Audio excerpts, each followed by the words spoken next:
Next up on Voices of Fostering, John Davison. Hi, John. How are you? Hi, Alex. Very well. Yourself? I'm all right. Thank you very much for taking the time to chat. Where in the world are you, John? The accent sort of gives it away. Yes, it's in the northeast of England. I'm a little village called Newbottle, just outside of Durham. Oh, it sounds lovely. Could you start by telling me a little bit about your family as it currently is? At the moment, I'm married to my beautiful wife, Victoria, and we have three daughters between us 30, 28, no, 27 and 26. I had to think then. We have one grandson who's 2.5. Okay, and in the grand scheme of things, we'd kind of consider you fairly new to the world of fostering. John, tell me about your journey into the world. Right, so obviously, as I said, we have three daughters who'd all flown the nest, and the house just seemed empty. So I was driving home from work one day and there was an advert come on the radio asking for foster carers. So I come home, I had the chat with my wife, just general chit chat would be something we consider. And we said, yeah, let's. So I got in touch with the agency and it all started from there, phone calls, and it is quite a long process going through the application. It goes in depth, took some time, but yes, we decided that's how it started. And I think we'd been in front of panel, we told, got accepted. I think within an hour, oh, there's a girl, would you like to take in respite? So we hit the ground running. How did that go, that first experience? It went really well, and we're still in touch with the young girl and a carer. We meet up with them now and then, and it's because then we're going on all day the carer. So we had for 2 weeks, but it went really well. Amazing. What kind of research did you and your wife do after you'd heard that radio advert? Like basically, we had the conversation, then we looked into it depth. Like obviously, we knew what sort of children could be involved, and obviously we searched. Obviously, we done research, and then we got all the information off the excuse me, off the agency. And then obviously we had to look into it in depth. How would we have to modify our house? Things like that, because we had two separate bedrooms. How many children would we be prepared to take in? And just things like that. And just obviously the type of children we know, age groups. And did you make those desires from your perspective clear through the application process as well? Or were you falling into kind of answering the questions specifically that came from the agency? Yeah, probably answering the question, but we did say we would prefer school age children onwards, upwards, up there. Obviously, we've just basically had some children who one was shared lives, so we understand the 18 where it goes into shared lives. But we have had one child who was nursery. He come with his sister, a sibling. We had him for over 3 months, and he was under school age, but he was no problem. And you said it was a fairly lengthy application process, as it should be. Yes. How did you navigate that yourself? How did you feel about that?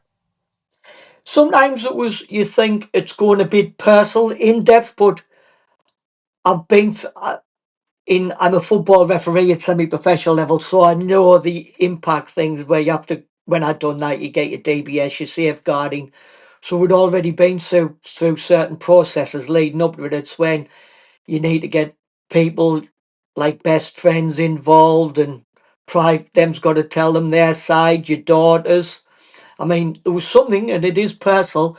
My daughter said, "You don't realise that happened so many years ago, and it had a small effect on my daughter." So that led me and my daughter having a little conversation and brought that out in the open, and it was great. I says, well, I didn't know that at the time, but now it's come out during the application process. I says, that's great. And so I was finding things out about myself, how I was bringing my own family up while going through the process. So it brought you closer together with your daughters a little It bit. did, yes. The middle daughter, yes, it did.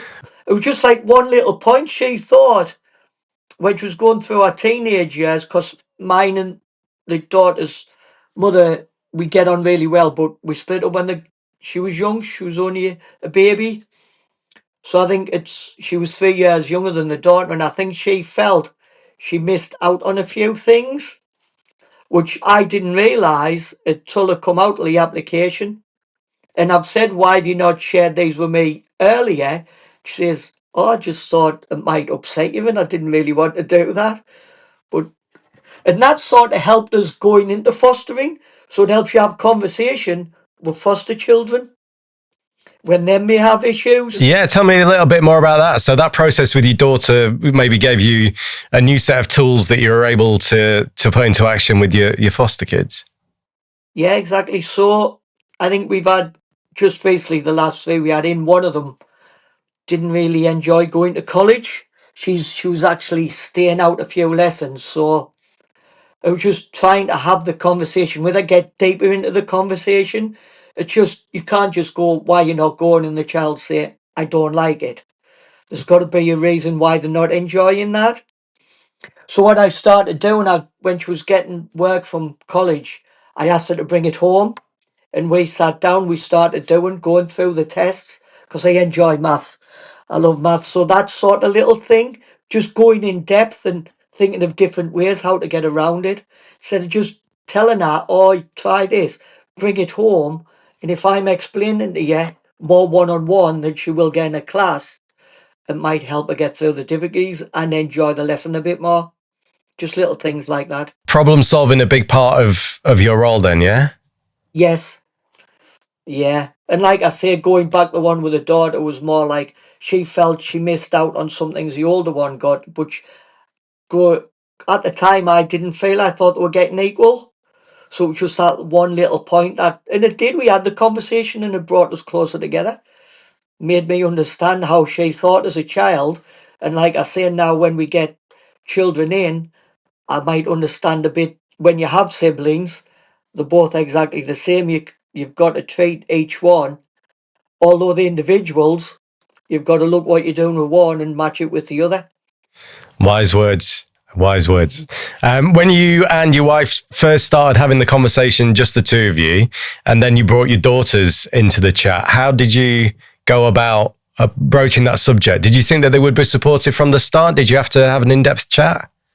Yes, especially obviously we have a grandson. So I had the daughter with a grandson, the youngest one. She was like, is this going to affect the grandson's name?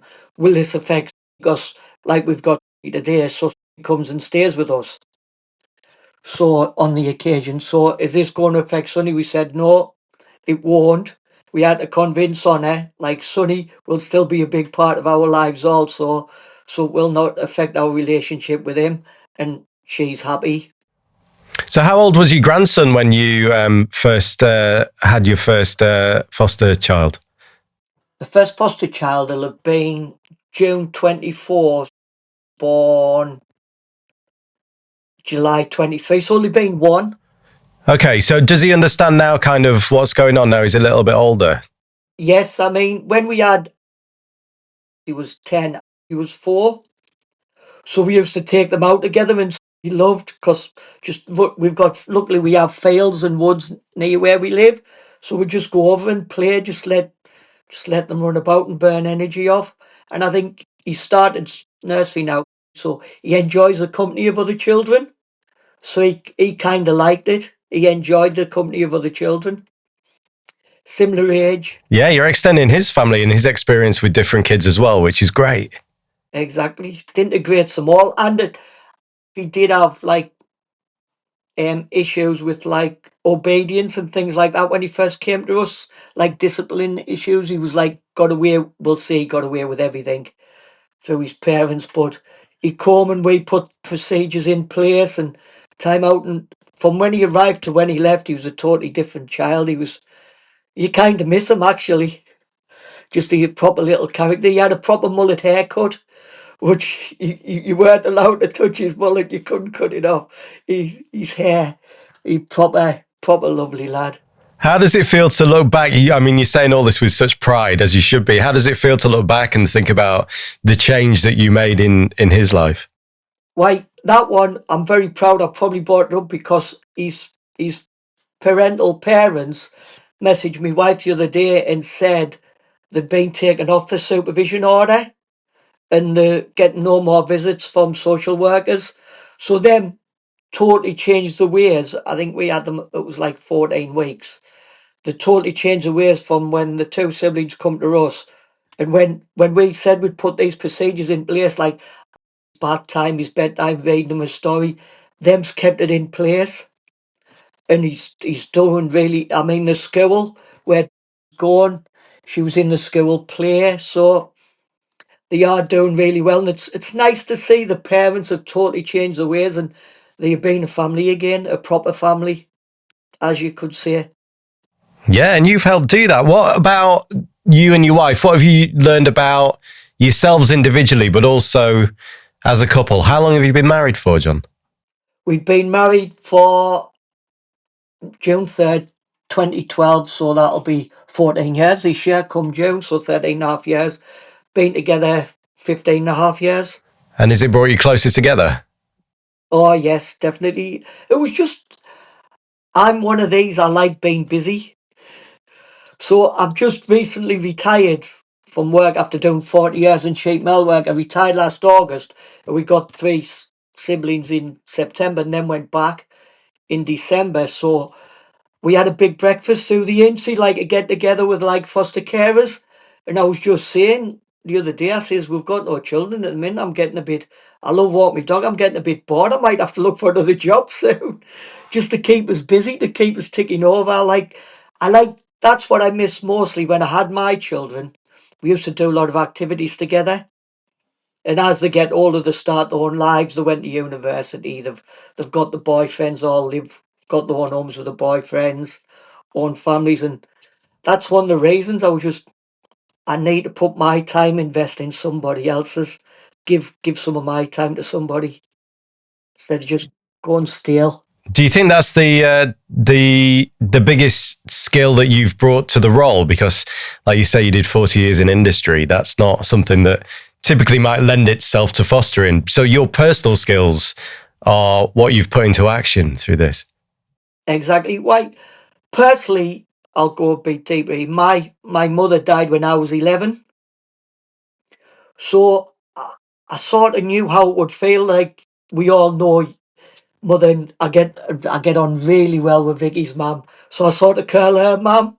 So just the mother-in-law, but it just you sort of miss that part of your life. And I'm thinking these children, like I've similar situations that I went through, and I know how difficult it was at times to just have one parent there. Because at the time, my dad was still working; he was a miner, so it was. Luckily, I had some older sisters who helped, so I know how difficult it could be sometimes when you just, oh, there's somebody missing in my life, so you need to give these children all the care you possibly can, and just put a bit of joy in their lives if that's possible.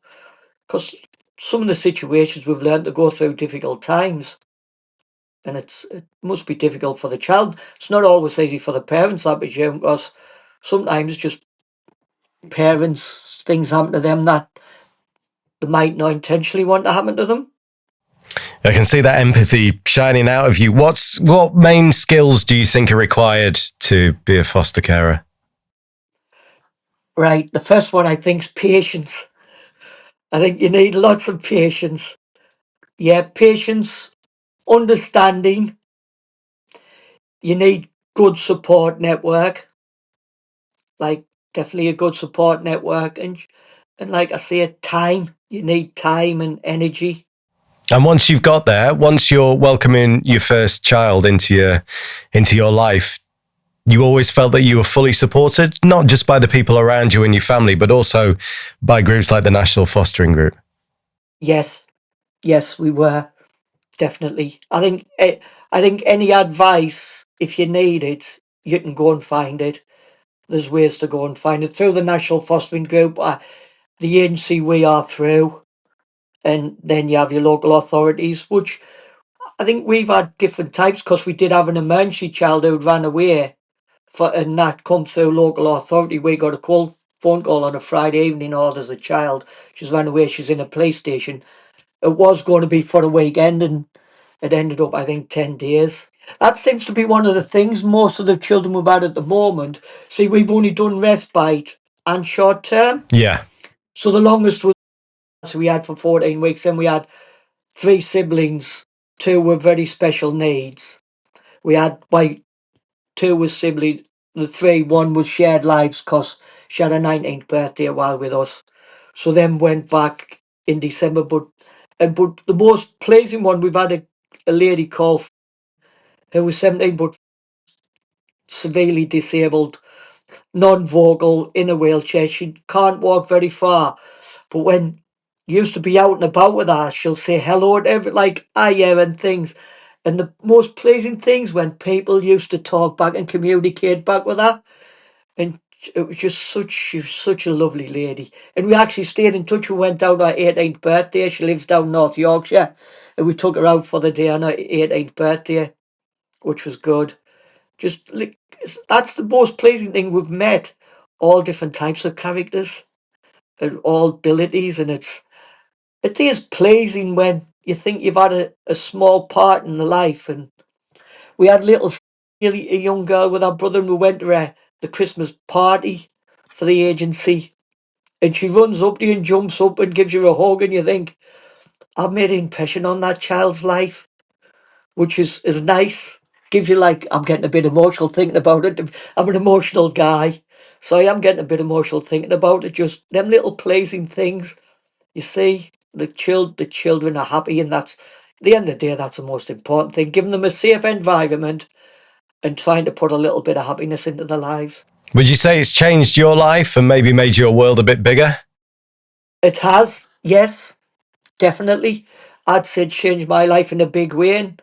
And when it's like I go out and about, and I'll have like a training where I train, and I've took a couple of long training with me, and people say, "Oh, what you do?" Some say they couldn't do it, but it's magical. Why would you want to do it? Look after other people's. I'll say when you just get to know the children, it's just like having your own in their own way. You get them into the routines, and it just makes your life happier, I suppose. Like I say, it keeps me on my toes, keeps me busy, which I enjoy.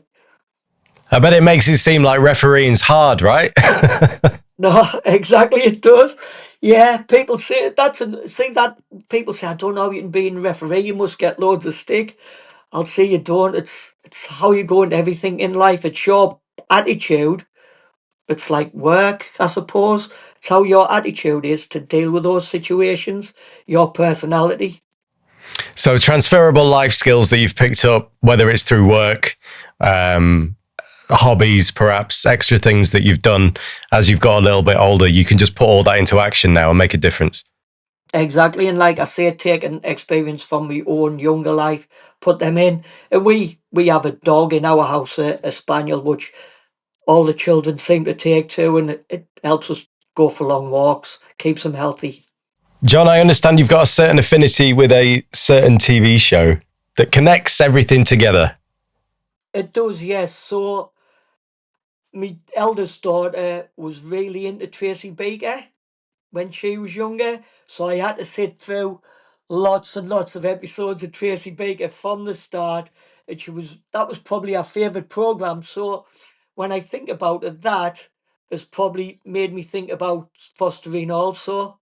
Like, because obviously the way that was, although then when like social care all in what was called the dumping ground, as they used to call it, they were all in that house, but it still made you think, give these children used to see children going off to foster carers, and that sort of probably has stuck in my head.